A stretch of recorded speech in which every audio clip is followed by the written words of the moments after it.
The door to my luxurious beach house swung open, revealing two faces I hadn't seen in 12 years. Eleanor, my daughter, and Gregory, her husband, stood before me with forced smiles and eyes filled with a poorly disguised desperation. Their gazes swept quickly over the interior of my new home. The Italian leather furniture, the 70-inch television, the panoramic ocean view that stretched behind me like a living painting of freedom. "Mom," Eleanor murmured, her voice trembling, "we need to talk to you." For 12 long years, these two human beings had erased me from their lives, as if I had never existed. 12 years without a phone call, without a Christmas invitation, without ever meeting my own grandchildren. And now, after I had bought this multi-million-dollar house in cash, they appeared on my doorstep like ghosts from the past, returning only when they caught the scent of money. I watched them in silence, noting every detail of their worn-out appearance. Gregory tried to peek over my shoulder to see more of the interior of my seaside sanctuary. Eleanor wore a faded green dress that had seen better days, and her synthetic leather shoes showed cracks that spoke of financial hardship. Worry lines marked her forehead like furrows in dry earth, and her hands trembled slightly as she awaited my response. "Talk," I repeated with a calmness that surprised even myself. How interesting. After 12 years of absolute silence, now you want to talk. The color drained from their faces as if they had seen a ghost. Gregory cleared his throat uncomfortably, adjusting the wrinkled shirt he was wearing. It was obvious they had come straight from somewhere things hadn't gone as they'd hoped. Their eyes couldn't hide the desperation that had brought them to my door. During all those years of cruel abandonment, I had survived by selling my homemade pies and desserts at the town's farmers market. Every Sunday, while they were probably enjoying lavish family gatherings at expensive restaurants, I was standing under the relentless sun, smiling at strangers who appreciated my baking more than my own blood. My hands had grown rough from the constant work. My back had stooped from carrying heavy baskets filled with sweet hopes. But my pride never completely broke. The aroma of freshly baked desserts still lived in my most cherished memories. Finely ground cinnamon, pure vanilla extract, toasted coconut, browned to the perfect color. Flavors that once filled my home when Eleanor was little and called me the best cook in the whole wide world. Those golden days seemed to belong to another life, to another woman who naively believed that family love was unconditional and eternal. The transformation had begun gradually after Eleanor met Gregory at that company party where she worked as a secretary. At first, he was all charm and calculated courtesy. He would call me his dear mother-in-law, with that smile that never reached his eyes, and praise my Christmas casseroles while secretly planning how to distance Eleanor from my influence. But little by little, I began to notice the subtle changes that seeped into our relationship like a slow poison. When Eleanor mentioned visiting me on weekends, he always had a work emergency that required his immediate attention. When I called in the afternoons to hear her voice, he would answer the phone with an annoyed tone and promise that Eleanor would call me back, which never happened. Messages were mysteriously lost, invitations misplaced, and plans canceled at the last minute for increasingly far-fetched reasons. The exclusions began as accidental oversights that hurt, but which I could forgive. Eleanor's graduation from her MBA program. "Oh, Mom, we thought you already had other, more important plans." The baby shower for her first daughter, my granddaughter, whom I never met. It was something very intimate, just her closest friends from college. That same granddaughter's first communion. "We completely forgot to tell you. Everything was so rushed. You know how these things are." Each excuse stabbed my heart like a dagger wrapped in gift paper with golden bows. I would smile, nod my head, and pretend to understand their reasons perfectly. "Don't worry, my love, next time will be different." But next time never came, and my phone remained as silent as a tomb in the cemetery where my husband rested. The nights grew longer, the Sundays emptier. I cooked for one, talked to the photographs on the walls, and celebrated my birthdays with a single lonely candle stuck in a small cake I bought from Mr. Peterson's bakery. He always asked about Eleanor, and I always responded with the same lie. She's very busy with her new life, you know how it is. But now, standing on the threshold of my dream house, with the ocean whispering secrets behind me and the salty scent of the sea filling my lungs, I saw them for who they really were.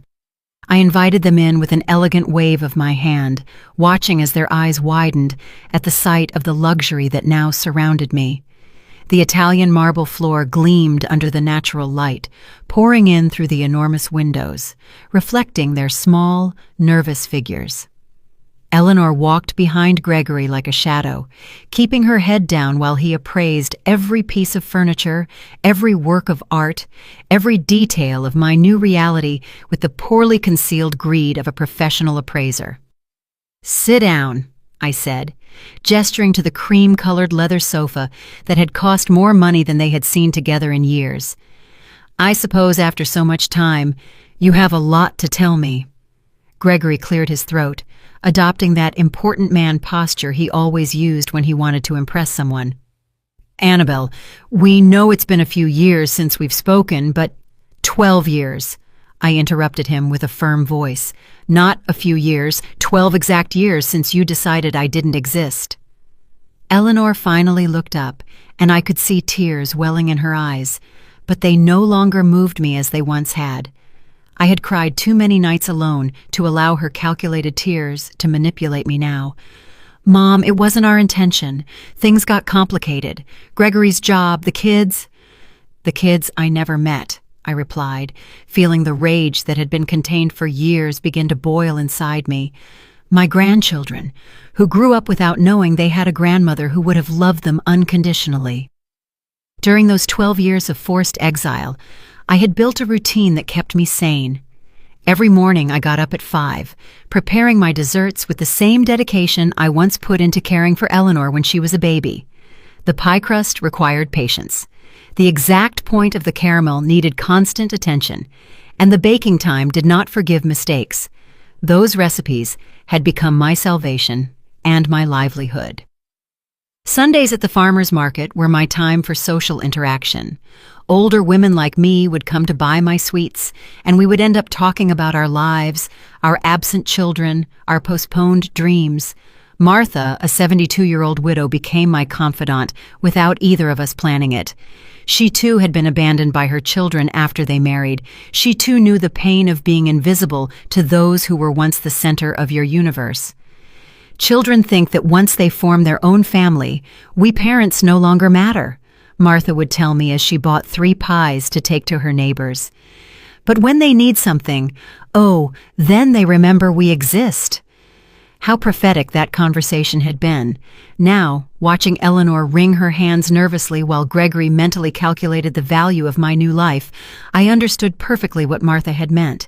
The change in Eleanor had been gradual, but relentless.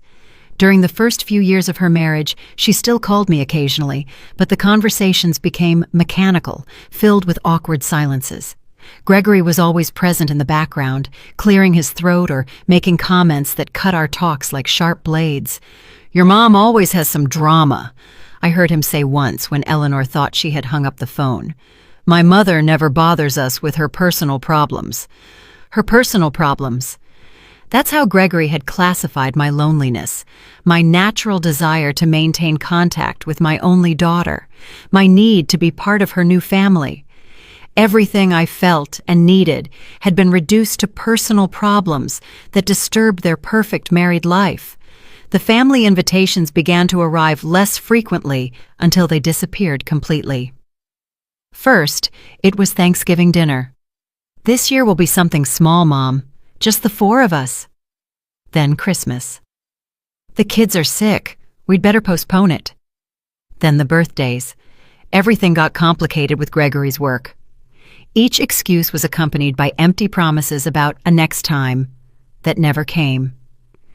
Eleanor developed a special talent for making every rejection sound reasonable, every exclusion seem temporary, every abandonment feel as if it were for my own good. "We don't want you to feel obligated to come, Mom. You're old enough to rest and enjoy your peace and quiet." My peace and quiet, as if loneliness were a gift I had asked for, As if waking up every morning in a silent apartment was my idea of happiness. As if cooking for one and eating in front of the television was my definition of a full life. The years passed like pages of a calendar that no one read. My routine became so predictable that even the mailman knew exactly what time I would be watering the plants on my small balcony. Monday, prepare apple pies. Tuesday, Jell-O salads of different flavors. Wednesday, chocolate fudge cakes that sold like hotcakes. Thursday, muffins that perfumed my entire apartment. Friday, pumpkin spice turnovers. Saturday, prepare everything for market day. Sunday, the market, the ladies, the conversations that temporarily filled the void in my chest. But there were also moments of such profound loneliness that I thought I would drown in it. Entire nights awake, staring at the phone that never rang, waiting for a text that never arrived. Christmases celebrated with television specials and a small artificial tree that I decorated by myself. New Year's Eve welcomed with a glass of lukewarm, sparkling wine and the renewed hope that maybe this would be the year of the reunion. The sharpest pain came at unexpected moments. When I saw whole families at the park. When I heard other grandmothers talk about their grandchildren. When I passed by toy stores and wondered what mine would like. Eleanor had had 3 children whom I knew only from blurry photos on social media that I checked from fake accounts, like a spy on my own family. Mom, Eleanor's voice brought me back to the present. We know we made mistakes. Mistakes? The word came out of my mouth like a bullet. Erasing your mother from your life for 12 years was a mistake? Denying your children the love of their grandmother was a mistake?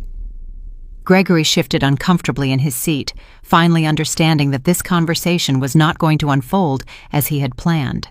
His eyes continued to scan my living room, calculating, evaluating, planning his next move like the expert manipulator he had always been.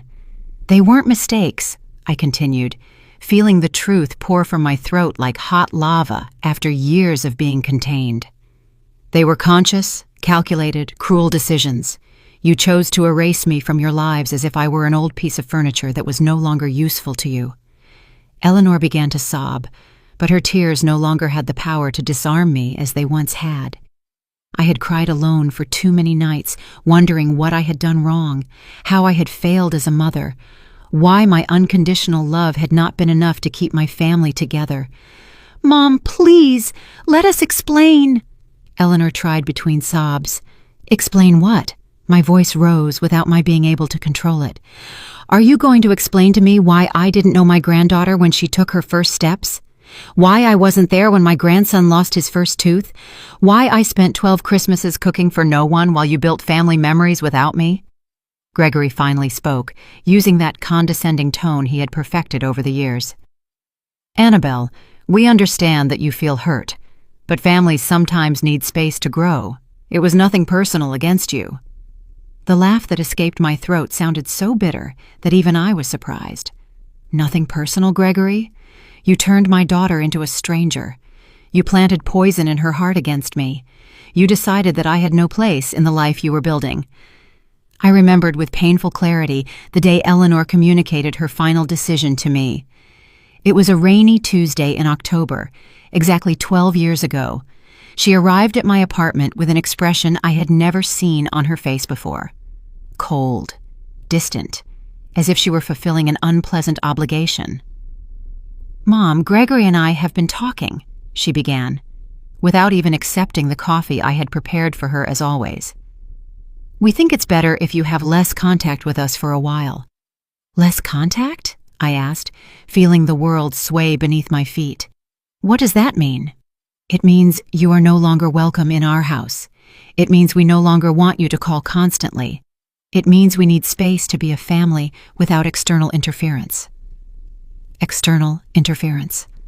That's what my own daughter had called me, as if I were a meddling neighbor, a stranger who interfered in matters that did not concern her.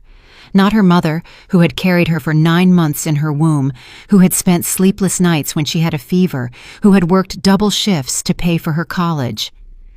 Eleanor, I don't understand what I've done wrong, how I've failed you. My voice broke, but she remained impassive. It's not about what you've done wrong, Mom. It's about what's best for my marriage and my children. Gregory needs to know that I put our nuclear family first, before anyone else. Anyone else? That's what I was to my daughter. Anyone else. But Eleanor, I'm your mother. I'm your children's grandmother. I'm not a stranger who threatens your marriage. Gregory says that mothers-in-law always cause problems in young marriages. He says it's better to establish clear boundaries from the beginning. Gregory says. Gregory thinks. Gregory needs. At some point, my daughter's voice had become an echo of his. Her thoughts had been replaced by his. Her heart had been reprogrammed to beat to the rhythm he set. And what about what you say, Eleanor? What about what you think? What about your heart? She remained silent for long minutes, and for a moment I thought the daughter I had raised with so much love would return to me. But when she spoke, her voice sounded hollow, rehearsed, as if she were reciting lines from a play. I think Gregory is right. I think it's for the best, for everyone, including you, Mom. You can have your own life without worrying about us. That was the last real conversation we had. After that day, Eleanor became a ghost who occasionally sent me cold, superficial text messages. Hope you're well, Mom. Happy birthday. Happy New Year. Automatic messages, without soul, without love, like the ones a company sends to its customers. The first few months after that breakup were the darkest of my life. I lost weight. I lost sleep. I lost hope. Every morning I woke up hoping it was a nightmare, that Eleanor would call to apologize, that everything would go back to the way it was. But the phone remained silent, and reality grew heavier each day. It was Martha who saved me from sinking completely into depression. She appeared at my door one Sunday morning when I had been in bed for 3 days, without showering, without eating more than saltine crackers and iced tea. Annabelle, get up. You have 2 choices. You can stay here dying in life for a daughter who doesn't deserve you, or you can build a new life that is worthy of you. Her words sounded harsh, but they had the force of truth. That afternoon she helped me clean my apartment, organize my recipes, and plan my new dessert business. If you're going to suffer, she told me as we beat the first batch of pie filling in months, do it while you're doing something productive. And so my new life began. Slowly, painfully, but with determination. Every pie I sold was a step toward emotional independence. Every satisfied customer was a small personal victory. Every dollar I earned was proof that I had value, even if my own daughter didn't see it. Sundays at the market became my weekly therapy. The ladies who bought my desserts became my new chosen family. We shared stories of ungrateful children, of marriages that divided families, of the loneliness of being a mother in a society that discards you when you are no longer useful. My son tells me I'm too dramatic when I complain that he doesn't visit, a lady named Joanna told me while trying my mango jello. But it's not drama, it's real pain. It's the basic human need to feel loved and valued by those you brought into the world. Now, sitting in my living room, which cost more than everything Eleanor and Gregory owned together, I remembered every tear, every sleepless night, every lonely birthday, and I saw them there, small and desperate, looking for something from me after having turned their backs on me for more than a decade. So, after 12 years of silence, I said with a controlled voice, "What exactly brings you to my door?" Gregory and Eleanor exchanged a meaningful look. Finally, he cleared his throat again. "Annabelle, the truth is, we're going through a very difficult time." "A very difficult time." I repeated his words slowly, savoring the irony as if it were bitter honey. What an extraordinary coincidence that you come looking for me just when you have problems, after 12 years of considering my existence irrelevant to your perfect lives. Gregory shifted uncomfortably on the sofa, clearly preparing the speech he had rehearsed during the drive to my house. His eyes avoided mine as he formulated the words he thought would soften my heart. "The construction company went bankrupt 6 months ago," he finally confessed. "We lost all our savings. The house is in foreclosure. Eleanor had to quit her job to take care of the kids because we can't afford daycare. We're living with my parents, but they have financial problems too. Eleanor nodded desperately, as if confirming their misfortune would automatically generate my compassion. Mom, the kids ask why they don't have their own room, why Dad is always angry, why Mom cries at night. We don't know what to do. Ah, I said, leaning back in my Italian leather armchair. So now I'm useful. Now I exist. Now I'm part of the family. How convenient. During those 12 years of ostracism, I had developed a special ability to read between the lines, to detect emotional manipulation, to protect myself from people who only approached when they needed something. The ladies at the market had taught me that children often return to their parents when life hits them, not out of genuine love, but out of pure convenience. "It's not like that, Mom," Eleanor protested, her voice breaking. I've always loved you. I've always thought of you. It was just that the circumstances, I interrupted her with a smile that didn't reach my eyes. Let's talk about circumstances, Eleanor. When your first son had pneumonia 8 years ago and was hospitalized for a week, where was I? When your second son broke his arm playing soccer 5 years ago, did you call me? When your youngest daughter had problems at school last year, did you think to ask her grandmother for advice? Each question was an arrow aimed at the center of her guilt. Eleanor paled with each one because she knew the answer was the same. She hadn't thought of me at any difficult moment in their lives. Only now, when they needed money, when their world was crumbling financially, had they remembered they had a mother. "We knew you had financial problems," Gregory muttered, trying to justify the unjustifiable. "We didn't want to be a burden to you when you could barely support yourself selling desserts." The audacity of his comment left me speechless for a moment. Not only had they justified my exclusion because of my poverty, but now they had the nerve to admit it openly, as if it were a valid reason to abandon a loved one. "I see," I said with a calmness that surprised me. "So I wasn't good enough for you when I was poor, but now that you know about my new financial situation, I'm suddenly valuable enough to receive a visit." The truth about my economic transformation was something they couldn't imagine. 3 months ago, while preparing pies for the Sunday sale, I received a call that changed my destiny forever.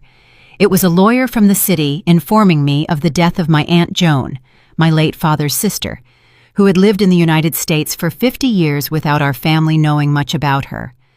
Aunt Joan had been the black sheep of the family, the one who left young in search of the American dream and never returned. For decades, we only received occasional Christmas postcards, but we never really knew how she had fared in life. It turned out she had done extraordinarily well.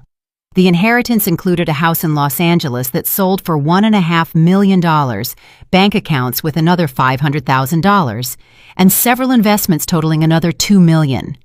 Overnight, I went from counting pennies to buy ingredients for my desserts to having more money than I had ever dreamed of possessing. But the most important thing about that inheritance wasn't the money. It was the letter Aunt Joan had left specifically for me.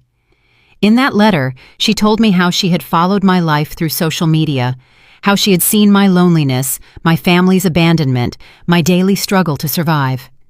She explained that she had decided to leave me everything because she recognized in me the same strong woman she had been, someone who had been underestimated and abandoned by her family, but who had never given up. "Annabelle," the letter said in the shaky handwriting of a 92-year-old woman, "I have seen how your daughter has treated you.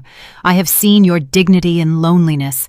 This money is for you to live your final years as the queen you always were, not as the beggar they wanted you to be." With that inheritance, I bought this house by the sea, a place where I could wake up every morning listening to the waves and breathing fresh air, free from painful memories and toxic people. For the first time in 12 years, I slept in complete peace. "Mom," Eleanor tried to approach me, but I raised my hand to stop her. "I know we made terrible mistakes. I know we hurt you in unforgivable ways, but we're family. Blood." "Blood," I interrupted with a bitter laugh. Eleanor, blood means nothing without respect, without love, without consideration. You turned our family connection into a wet piece of paper that you threw in the trash when it no longer suited you. Gregory leaned forward, adopting a posture of calculated vulnerability that he had probably practiced in front of the mirror. Annabelle, we understand your pain, we understand your anger, but the children are innocent in all of this. They don't deserve to suffer for our mistakes. There it was, the card he had saved for last. The children, my unknown grandchildren, the most powerful emotional manipulation they had in their arsenal. They knew that mentioning the little ones could soften my heart, hardened by years of neglect. The children? I asked, feeling a mixture of pain and rage stir in my chest. The same children who grew up without knowing they had a grandmother who would have loved them unconditionally? The same children who were denied the love, wisdom, and care of their grandmother for all these years? Eleanor began to sob again, but this time her tears seemed genuine, heavy with the weight of real guilt. Mom, we didn't think about the long-term consequences. Gregory said it was better for the marriage, that mothers-in-law always caused problems. Gregory said, I repeated, looking directly at the man who had orchestrated the destruction of my relationship with my daughter. Gregory thought, Gregory decided. And where was your own voice, Eleanor? Where was your own heart? My voice got lost somewhere between the promises of a perfect marriage and the fear of contradicting my husband, Eleanor admitted, with an honesty that momentarily disarmed me. But Mom, now I realize everything we lost. The kids ask why they don't have a grandmother because their friends talk about their grandmothers, and they don't know any. Her words were daggers straight to the heart, but I had learned not to let pain cloud my judgment. For 12 years I had fantasized about this moment, Eleanor's return, the acknowledgement of her mistake, the chance to meet my grandchildren. But now that it was happening, I realized it was coming too late, and for the wrong reasons. Do you know how many of my grandchildren's birthdays I missed while you were building your perfect family without external interference? I asked, my voice hardening with each word. Do you know how many nights I stayed awake imagining what their voices, their laughs, their personalities would be like? Do you know how many toys I bought and stored in a box, waiting for a day that never came? Gregory shifted nervously, clearly uncomfortable with the direction the conversation was taking. His plan of emotional softening wasn't working as he had hoped, and I could see him mentally calculating his next manipulative move. Annabelle, we understand you're hurt, he intervened with that condescending voice he had perfected over the years. But now we can change all that. The children can meet you, they can spend time with you. We can be a family again. A family, I repeated, savoring the irony of his words. You mean the kind of family where the grandmother is welcome only when she has money to solve the problems of irresponsible adults? The house filled with a tense silence. Through the large windows, I could see the ocean waves breaking against the rocks, a constant reminder of my new freedom and my hard-won independence. This place represented everything I had achieved without them, everything I had built from the ashes of my abandonment. During these 3 months living by the sea, I had developed a completely new routine. I woke up each morning to the sound of seagulls, not to the silent cry of loneliness. I prepared my coffee in a kitchen equipped with the best appliances, not in the small space where I used to count every penny for basic ingredients.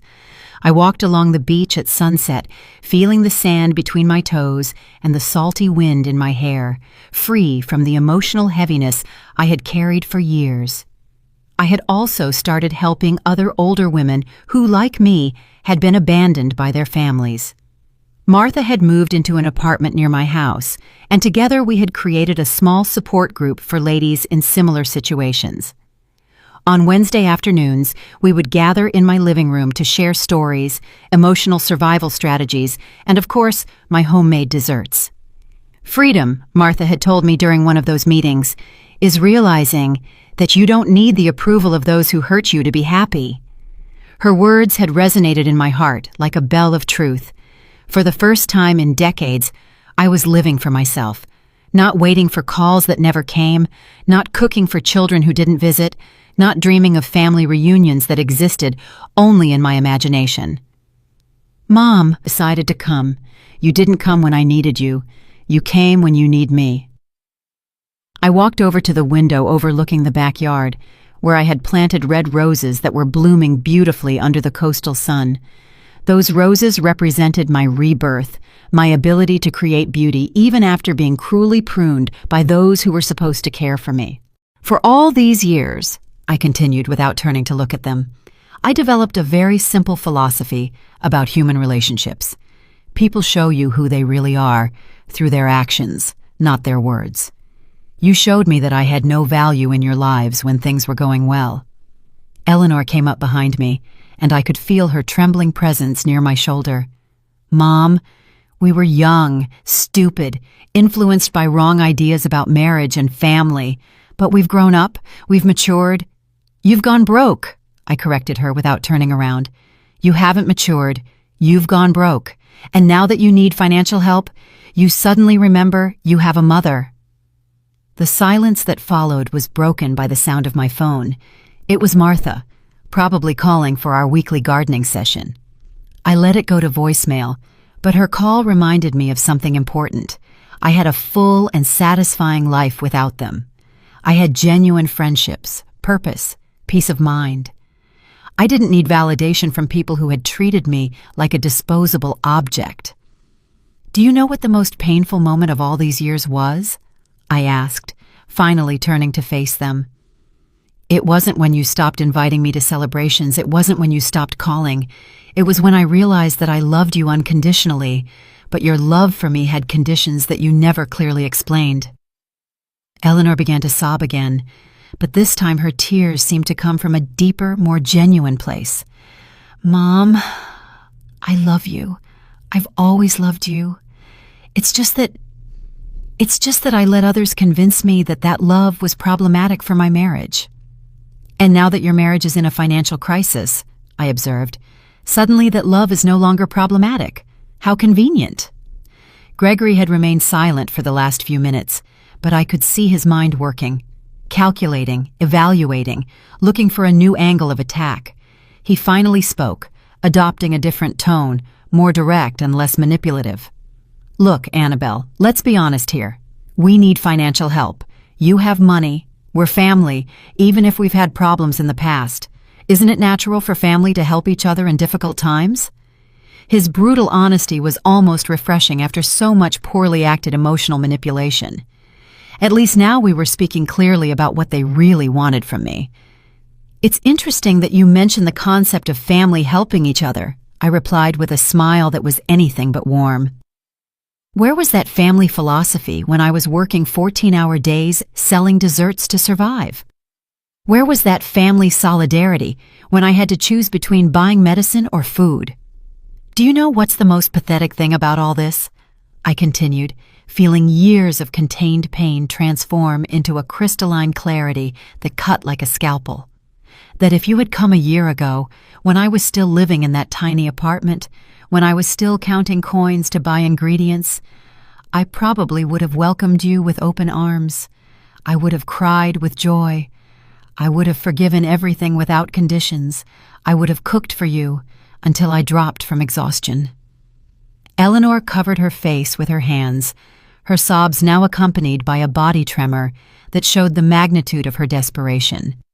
Gregory, on the other hand, had adopted a more tense posture, like a cornered animal evaluating its escape options. But the money gave me something I never had during those 12 years of abandonment, I went on, walking slowly through my living room like a judge delivering a sentence. It gave me perspective. It gave me the freedom to choose who deserves to be in my life and who doesn't. It gave me the power to say no without fear of the consequences. During my first few weeks living in this house, I had spent many hours reflecting on this exact possibility. What would I do if Eleanor and Gregory appeared at my door? How would I react? Would I be able to maintain my dignity, or would I crumble at the first opportunity to get my daughter back? Martha had been my counselor during those deep reflections. Money doesn't change who you are on the inside, she had told me as we drank tea on my new terrace. But it does change how others see you and how you see yourself. The question is, are you going to use that new perspective to be wiser or to make the same emotional mistakes of the past? Her words had been prophetic. Now, facing the exact scenario we had discussed, I realized that the money had indeed changed me, but not in the way Eleanor and Gregory expected. It hadn't made me more generous with those who had hurt me. It had made me more selective with who deserved my time and my emotional energy. "Mom," Eleanor tried to approach me again, "I understand your anger. I understand your pain. But don't you think everyone deserves a second chance? Don't you think family love can overcome any past mistake?" "A second chance," I repeated, savoring the irony of her words. "Eleanor, you had thousands of opportunities over 12 years to rectify your mistake. Every day you woke up was an opportunity to call your mother. Every birthday, every Christmas, every Mother's Day was an opportunity to remember that you had a family that loved you unconditionally." Gregory shifted restlessly, clearly calculating whether he should intervene or let Eleanor continue with her strategy of emotional appeal. His eyes continued to scan my house, evaluating, calculating, probably estimating how much money he might need to solve his problems, and how much they could ask me for without seeming too greedy. "The difference between a second chance and a 100th chance," I continued, "is that second chances are given out of love. 100th chances are given out of desperation. You are not here for love. You are here for financial desperation." Eleanor slumped onto the sofa as if my words had been physical blows. "You're right," she murmured in a broken voice. "You're absolutely right. We are terrible hypocrites. We are selfish. We are everything you say we are." Her admission of guilt might have been moving if it hadn't been accompanied by the obvious expectation that acknowledging her mistakes would automatically result in my forgiveness and, more importantly, my financial help.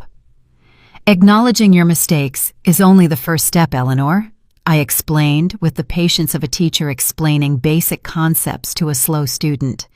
"The second step is accepting the consequences of those mistakes.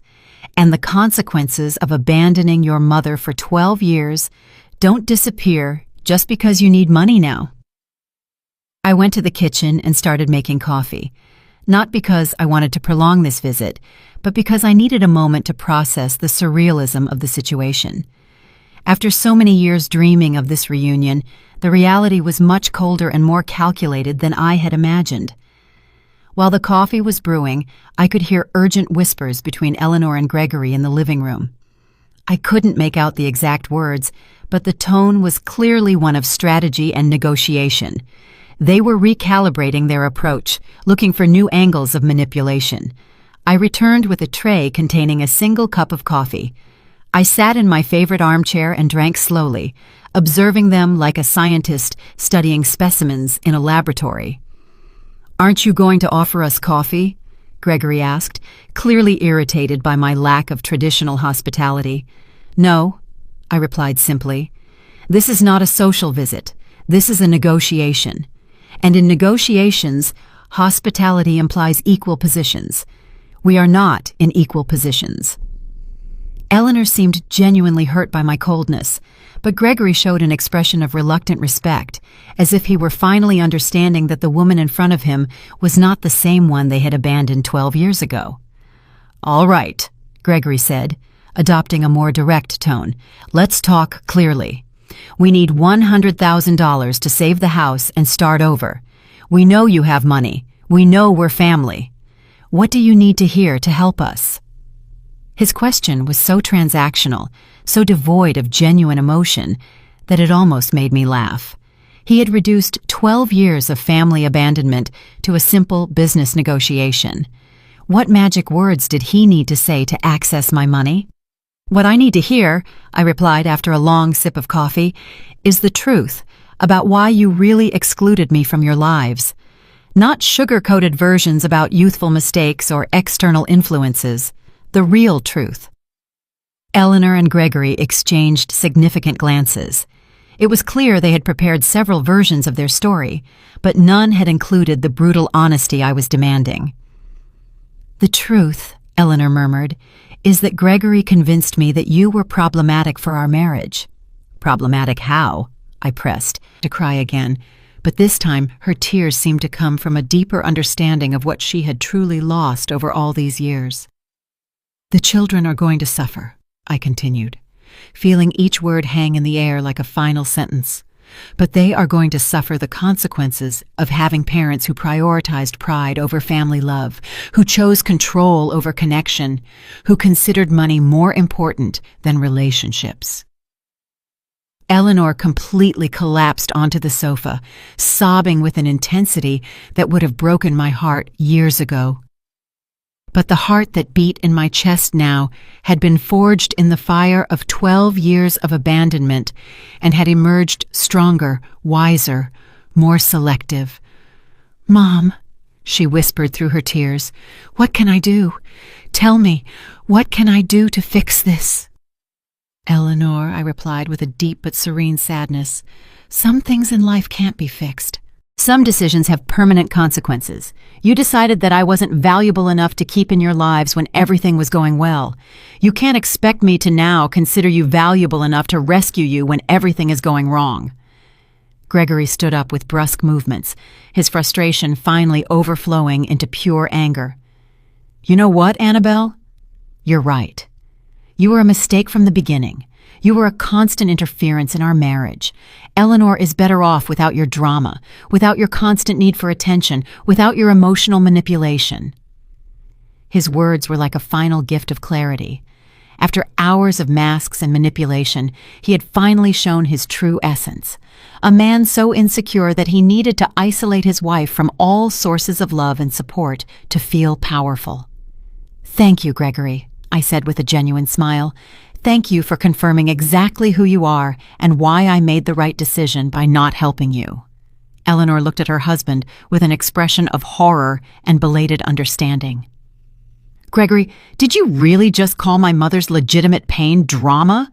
Did you really just confirm that you manipulated me to push her away?" "Eleanor, don't let her confuse you with her mind games," Gregory insisted, but his voice had lost all authority. "We need that money. We need to save our family."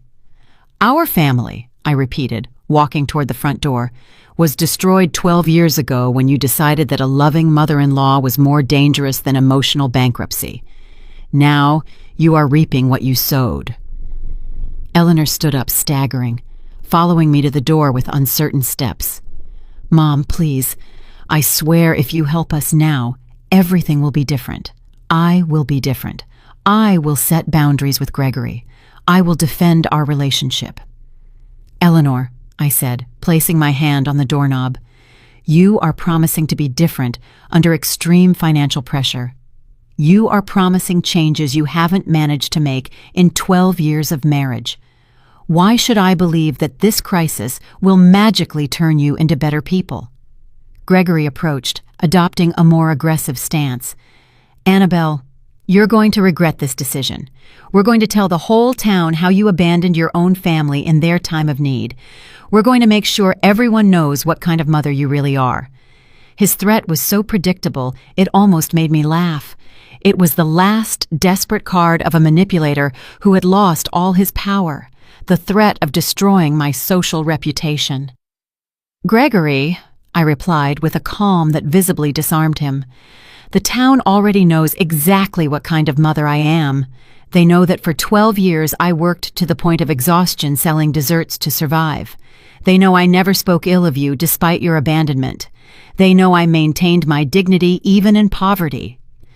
I opened the door wide, feeling the sea breeze fill my home with fresh, purifying air. What they are going to discover now is what kind of children and son-in-law you are. They are going to discover how you treated a loving mother for 12 years and how you only showed up at her door when you needed money. Eleanor stopped at the threshold, turning to look at me one last time. In her eyes, I saw something I hadn't seen in years. Respect. Respect mixed with pain, with regret, with a belated understanding of what she had lost. "Mom," she murmured, "I hope one day you can forgive us. I hope one day we can find a way to heal all this damage." "Eleanor," I replied, with a sadness that spanned decades of pain, "forgiveness is not about forgetting the past. It's about freeing yourself from the weight of resentment. I have already freed myself. What you need is not my forgiveness. It's to learn to live with the consequences of your decisions." Gregory left first, clearly furious and defeated. Eleanor followed him slowly, turning back several times as if she wanted to say something more, but the words never came. I watched them walk to their old, battered car, their small, insignificant figures against the backdrop of the infinite ocean. After 12 years, they had finally left my life in the same way they had entered it, seeking something for themselves, without offering anything genuine in return. I closed the door gently and returned to my living room, where the silence felt like a blessing. There were no shouts, no manipulation, no emotional drama, just peace. I poured myself a glass of white wine that I had been saving for a special occasion and went out to my terrace. The sun was beginning to set, painting the sky in shades of gold and pink that reflected on the calm waves. My phone rang. It was Martha. "How did it go with the unexpected visitors?" she asked with the wisdom of someone who had been through similar experiences. "Exactly as we expected," I replied, taking a sip of wine and feeling peace settle into my bones. "They came for money, not for love. They confirmed everything we already knew about them." "And how do you feel?" I reflected on her question as I watched a seagull glide gracefully over the waves. "I feel free, Martha. I feel completely, absolutely free." That night, after the call with Martha, I walked along the beach under the stars, the cool sand between my toes, the rhythmic sound of the waves, the vastness of the ocean stretching to the horizon. Everything reminded me that I had chosen a life of peace over a life of toxic family complications. In the following days, the news of Eleanor and Gregory's visit spread through the town as I had predicted, but the reactions were the exact opposite of what Gregory had expected. The ladies at the market expressed their support, many sharing similar stories of children who only appeared when they needed money. "You did the right thing, Annabelle," Mr. Peterson from the bakery told me when I went to buy bread a week later. "A mother who respects herself teaches her children to respect her, too." 2 months later, I received a text message from Eleanor. It was simple, without manipulation, without requests. "Mom, I'm in therapy. I'm learning about toxic relationships and healthy boundaries. I hope that one day when I'm truly ready to be the daughter you deserve, you might consider getting to know me again. I love you." I didn't reply immediately. Instead, I saved the message and continued with my new life. My mornings of gardening, my afternoons helping other older women, my evenings in contemplative solitude. Maybe one day, Eleanor would truly find her independent voice. Maybe one day she would learn to set healthy boundaries with Gregory. Maybe one day we could build a relationship based on mutual respect instead of desperate need. But until that day, if it ever came, I would continue to live my full and dignified life, surrounded by the infinite ocean, which reminded me daily that some currents are too strong to be changed, and that wisdom lies in learning to navigate calmer waters. The money had given me many things, but the most valuable was not the house or the luxuries. It was the ability to choose who deserved my time, my energy, and my love, and I had chosen wisely. If you enjoyed my story, you can support me by sending a super thanks so I can write more stories like this. Thanks a lot in advance. What about you? What would you do in this person's shoes? I'd really love to hear your thoughts, so drop them in the comments. I'm always curious to know what you think. Oh, and let me know where you've heard this story. If you want to hear more life stories like this, like the video and subscribe to my channel. There are many more waiting for you. Big hugs and see you next time. Eleanor approached the edge of my armchair, her eyes red from crying. "I know I don't deserve your forgiveness. I know I don't deserve a second chance, but I swear on my children that if you help us now, things will be different. I will be different." "Different how?" I asked, keeping my voice cold and controlled. "Different until you solve your financial problems and don't need me anymore?" Different until Gregory decides again that I'm an interference in his perfect marriage? Gregory stood up abruptly, finally showing his true nature when he realized his manipulation strategy wasn't working. Look, Annabelle, I understand you have resentments, but the reality is that we all make mistakes in families. The important thing is to move on, not to get stuck in the past. His comment was like a slap in the face. After 12 years of deliberate abandonment, he had the audacity to minimize my pain as getting stuck in the past, as if my suffering were a whimsical choice rather than a direct consequence of their cruel actions. Move on. I stood up from my armchair, feeling all my dignity rise like a steel tower. Gregory, I have already moved on. I built a new life without you. I found peace without your presence. I discovered my worth without your validation. Eleanor covered her face with her hands, sobbing with a desperation that would have broken my heart years ago. But the heart they had known had died slowly over 12 years of indifference and had been reborn as something stronger, wiser, more selective with its love. You don't understand, do you? I continued, walking toward the window, overlooking the ocean. You came here expecting to find the same broken woman you abandoned 12 years ago. You expected to find someone so desperate for family love that she would be willing to pay any price for a few crumbs of affection. The truth was that during the first few years after their abandonment, I would indeed have been willing to pay any price. I would have mortgaged my soul for a phone call from Eleanor. I would have sold everything I owned for an afternoon with my grandchildren. I would have begged for forgiveness for offenses I never committed just to be part of their lives again. But time and pain had taught me valuable lessons about self-love and personal dignity. The afternoons with Martha and the other ladies had shown me that family abandonment was more common than I thought, and that surviving it was not only possible but could be the beginning of a more authentic and satisfying life. For years I blamed myself, I confessed, still looking out at the ocean. I thought I had failed as a mother, that I had been too meddlesome, too present, too loving. I tortured myself looking for the exact moment I lost my daughter. I turned to face them directly, and I could see how my words were affecting them in different ways. Eleanor seemed genuinely devastated, as if she were finally understanding the magnitude of the damage they had caused. Gregory, on the other hand, showed signs of impatience and frustration, clearly calculating whether it was worth continuing with this strategy or if he should try a different approach. But eventually I understood the truth, I continued. I didn't lose my daughter because of something I did wrong. I lost her because she chose a man who considered having a present mother-in-law a threat to his fragile masculinity. I lost her because she valued her husband's approval more than her mother's love. Eleanor stood up, swaying as if my words were physical blows. Mom, it's not like that. I never stopped loving you. I just got confused. Gregory made me believe it was for the best for everyone. Gregory manipulated you, I corrected her, but you allowed him to do it. You chose to believe his lies because they were more comfortable than defending your mother.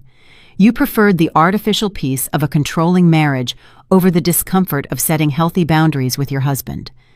The silence that followed my words was deafening. I could hear the ticking of the wall clock, the distant sound of the waves, Eleanor's agitated breathing. Gregory had adopted that rigid posture he used when he felt cornered, preparing to counterattack or to retreat strategically. So what do you want from us? Gregory finally asked, abandoning any pretense of remorse or vulnerability. Do you want us to grovel? Do you want to humiliate us as revenge for the past? His question revealed exactly what I had expected. For him, it wasn't about repairing emotional damage or rebuilding family relationships. It was a transaction, a negotiation, where he expected to pay the minimum price necessary to obtain the maximum financial benefit. I don't want your humiliation, Gregory, I replied with a serenity that surprised me. What I want is something you probably can't give: genuine respect, unconditional love, and the acknowledgement that you spent 12 years treating me like I was garbage. Eleanor rose from the sofa with trembling movements, approaching me with her hands extended as if she wanted to touch me, but didn't dare. "Mom, I can give you that. I do recognize all the harm we did to you. I've spent these last few months awake at night, remembering every cruel moment, every call I didn't return, every invitation I never sent." "These last few months," I interrupted, noticing the specificity of her confession. "What happened exactly 3 months ago that made you remember you had an abandoned mother?" The color drained from her face, as if she had been caught in a lie. Gregory shot her a warning look, but it was too late. I had detected the inconsistency in her story of spontaneous repentance. We, Eleanor stammered, desperately searching for the right words. "You found out about my inheritance." I completed the sentence for her, feeling all the pieces of the puzzle fall perfectly into place. "Someone told you about my new house, about my new financial situation. That's why you're here. Not for love, not for genuine remorse, but because you discovered that the mother you abandoned now has money." Gregory tried to take control of the situation again, but his mask of vulnerability had cracked completely. "Annabelle, that's not true. Of course we heard about your good fortune, and we're glad to know you're well, but we came—" "Why did you come? Because you're broke," I interrupted with a coldness that cut like a blade. "You came because you desperately need money, and I am your last resort. You came because you calculated that 12 years of abandonment could be forgiven with a few well-acted tears and empty promises of reconciliation." The truth about how they had found out about my new situation had come to me the week before through Martha. Her niece worked at the bank where my inheritance transfer had been handled and had overheard conversations about the lady who sold pies and now had millions of dollars. Gossip travels fast in small towns, especially when it involves such dramatic economic transformations. "It was Mr. Peterson from the bakery who told half the town," Martha had explained during one of our coffee afternoons. "He says Eleanor and Gregory have been asking around about you, wanting to know if it's true you got rich overnight." That information had been like a vaccine against any romantic hope I might have harbored for a genuine reunion. When I saw them appear at my door, I already knew exactly why they were there and what they wanted from me. "Mom, yes, we found out about your inheritance," Eleanor finally admitted, tears streaming down her cheeks. "But that doesn't mean we're here just for the money. We're here because we realized we made the biggest mistake of our lives." "You realize now?" I asked, walking to the kitchen and pouring myself a glass of cool water. "You didn't realize during the 12 years I spent crying over your absence? You didn't realize when I spent 3 consecutive Christmases in the hospital with pneumonia because loneliness had weakened my immune system? You didn't realize when I had to sell my wedding jewelry to pay for medication?" Each revelation was a bomb that exploded in the tense silence of my living room. Eleanor knew nothing about my illnesses, my financial crises. The nights I had considered it would be easier to simply not wake up the next day.